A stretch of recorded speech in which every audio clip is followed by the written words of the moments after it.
Hello बच्चों, उम्मीद है आप ठीक ठाक होंगे, स्वस्थ होंगे, सकुशल होंगे और इस कोविड-19 के वातावरण में भी अपने दैनिक क्रियाकलापों में लगे होंगे। एक बहुत ही दुखद बात है कि हमारे पूर्व राष्ट्रपति प्रणब मुखर्जी का कल शाम को देहांत हो गया, जो हमारे बीच नहीं रहे। बहुत ही विद्वान और ऐसा माना जाता है कि ये चलते फिरते इंसाइक्लोपीडिया थे भारतीय राजनीति के। और पश्चिम बंगाल में उनका जन्म हुआ था। आपको मालूम है कि हमारा जो राष्ट्रगान और राष्ट्रगीत दोनों के जो रचयिता हैं पश्चिम बंगाल से ही थे। तो राष्ट्रगान से राष्ट्रपति तक की यह यात्रा जो बंगाल के महापुरुषों ने की थी, उसमें यह शायद अब अंतिम कड़ी थी।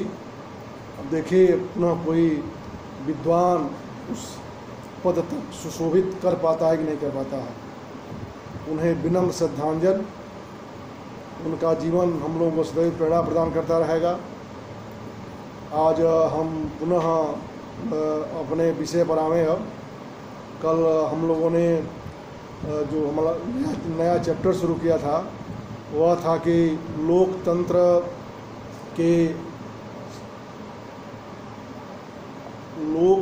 के संकट। तो ऐसा था हम लोगों का कि लोकतंत्र ऐसी कौन सी परिस्थिति उत्पन्न आई कि भारतीय लोकतंत्र पर संकट उत्पन्न हो गया। उसमें कल हमने देखा कि आपातकाल एक ऐसी परिस्थिति आई थी जो जून 1975 में लगाया गया था, जिसे लगा कि भारतीय लोकतंत्र अब शायद ही इस खतरे से उबर पावे। लेकिन समय के साथ साथ भारतीय लोकतंत्र उस खतरे से निकल गया। फिर अन्य कई संकट आए। आपातकाल था, नक्सलवाद था, अनेक अलगाववादी आंदोलन चलाए गए। तो अब इसके बाद जो हमारा अगला प्रश्न होगा, अगला प्रश्न हमारा यह है कि आपातकाल के दुष्प्रभावों की विवेचना कीजिए। यानी जो आपातकाल लगाया गया उसका क्या दुष्प्रभाव भारतीय शासन पद्धति पर पड़ा, उसी के बारे में हम इसमें अध्ययन करेंगे। तो हमारा प्रश्न है कि आपातकाल के दुष्प्रभावों की विवेचना कीजिए। प्रश्न लिख लीजिए, आपातकाल के दुष्प्रभावों की विवेचना कीजिए। अब उत्तर डालिए। 25 जून उत्तर डालने के बाद उसके आगे लिखिए, 25 जून 1975 को जो आपातकाल लगाया गया था उसके प्रमुख दुष्प्रभाव इस प्रकार थे। ठीक है, 25 जून 1975 को जो आपातकाल लगाया गया था उसके प्रमुख दुष्प्रभाव इस प्रकार थे। नंबर 1, हेडिंग डालिए, राजनीतिक वातावरण पर प्रभाव। नंबर 1 लिख करके हेडिंग रहेगी, राजनीतिक वातावरण पर प्रभाव।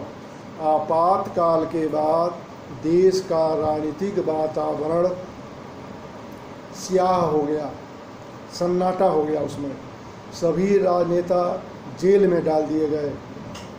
सभी राजनेता जेल में डाल दिए गए। हड़ताल, धरना, प्रदर्शन पर प्रतिबंध लगा दिया गया और राजनीतिक माहौल में एक तनावपूर्ण रिक्तता छा गई। जो राजनीतिक माहौल था उसमें एक तनावपूर्ण रिक्तता व्याप्त हो गई। अगली हेडिंग है, राष्ट्रीय स्वयं सेवक संघ एवं जमात-ए-इस्लामी पर प्रतिबंध।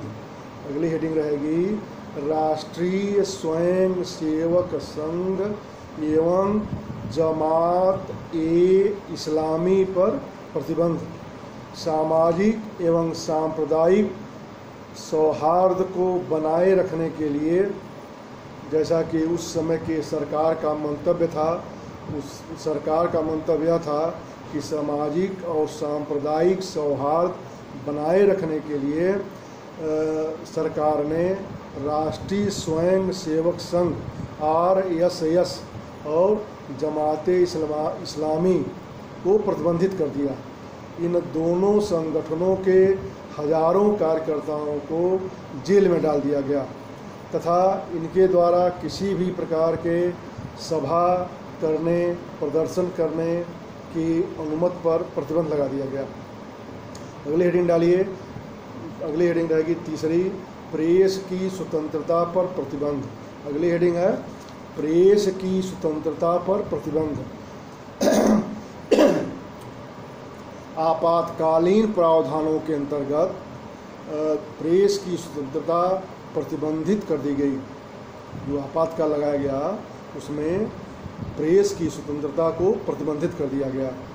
सभी समाचार पत्रों से यह कहा गया कि आप कोई भी खबर प्रकाशित करने के पहले सरकार को उसे दिखाएंगे, उससे अनुमति प्राप्त करेंगे, उसके बाद ही प्रकाशित करेंगे। एक प्रकार से इसे ही प्रेस सेंसरशिप कहते हैं। इस प्रेस सेंसरशिप के विरोध में इंडियन एक्सप्रेस, स्टेट्समैन जैसे समाचार पत्रों ने संपादकीय कॉलम को ब्लैंक, काला छोड़ दिया तथा बहुत से अखबारों ने इसके विरोध में अपना प्रकाशन ही बंद कर दिया। अगली हेडिंग डालिए, मौलिक अधिकारों पर प्रतिबंध। अगली हेडिंग है मौलिक अधिकारों पर प्रतिबंध। आपातकालीन प्रावधानों के अंतर्गत नागरिकों को जो संविधान के द्वारा मूल अधिकार प्रदान किया गया है वह मूल अधिकार निष्प्रभावी कर दिया गया, उसे प्रतिबंधित कर दिया गया। यहाँ तक कि जीने के अधिकार को भी स्थगित कर दिया गया और इन अधिकारों की सुरक्षा के लिए जो संवैधानिक उपचारों का अधिकार प्राप्त है नागरिकों को, जिसके माध्यम से वे अपने मौलिक अधिकारों की सुरक्षा के लिए न्यायालय में जा सकते हैं, उन संवैधानिक उपचारों के अधिकारों को भी स्थगित कर दिया गया। इस प्रकार कई प्रतिबंध लगा दिए गए। निवारक नज़रबंदी अधिनियम के अंतर्गत कई निर्दोष लोगों को जेलों में डाल दिया गया तथा उनके अपराध के बारे में भी नहीं बताया गया तथा उनकी कहीं सुनवाई भी नहीं हो रही थी। अगली हेडिंग डाल लीजिए, संवैधानिक प्रावधान। अगली हेडिंग है संवैधानिक प्रावधान। आपातकाल ने संविधान के लिए भी अनेक चुनौतियां उत्पन्न की, जो प्रमुख रूप से इस प्रकार हैं। अब ये डाल करके हेडिंग नहीं है, वैसे लिखिए, इलाहाबाद के उच्च न्यायालय के फैसले के पृष्ठभूमि में सुन लीजिए। जैसा हमने कल बताया था कि इलाहाबाद उच्च न्यायालय ने श्रीमती इंदिरा गांधी के निर्वाचन को अवैध घोषित कर दिया और उन्हें चुनाव, लोकसभा के कार्रवाई में भाग लेने से प्रतिबंधित कर दिया, चुनाव में भाग लेने से रोक दिया। तो उस न्यायालय के उस निर्णय के परिप्रेक्ष्य में, उसके आलोक में एक नया संविधान संशोधन किया गया कि भारत के राष्ट्रपति, उपराष्ट्रपति तथा प्रधानमंत्री के निर्वाचन को किसी भी न्यायालय में चुनौती नहीं दी जा सकती। इसको लिख लीजिएगा कि इलाहाबाद उच्च न्यायालय के निर्णय के आलोक में यह संविधान में परिवर्तन किया गया कि भारत के राष्ट्रपति, उपराष्ट्रपति तथा प्रधानमंत्री के निर्वाचन को न्यायालय में चुनौती नहीं दी जा सकती। और बी लिखिए, 42वें, बी लिख करके लिखिए, 42वें संवैधानिक संशोधन अधिनियम द्वारा संसद एवं विधानसभाओं के कार्यकाल को 5 वर्ष से बढ़ा करके 6 वर्ष कर दिया गया। और बी सी लिखिए, आपातकाल की अवधि में संसद एवं विधानसभाओं के चुनाव को 1 वर्ष तक स्थगित किया जा सकता था, ऐसा प्रावधान किया गया। जो है अगली हेडिंग डाल लीजिए आप, अन्य प्रभाव। अगली हेडिंग है अन्य प्रभाव। आपातकाल के कुछ अन्य प्रभाव भी पड़े।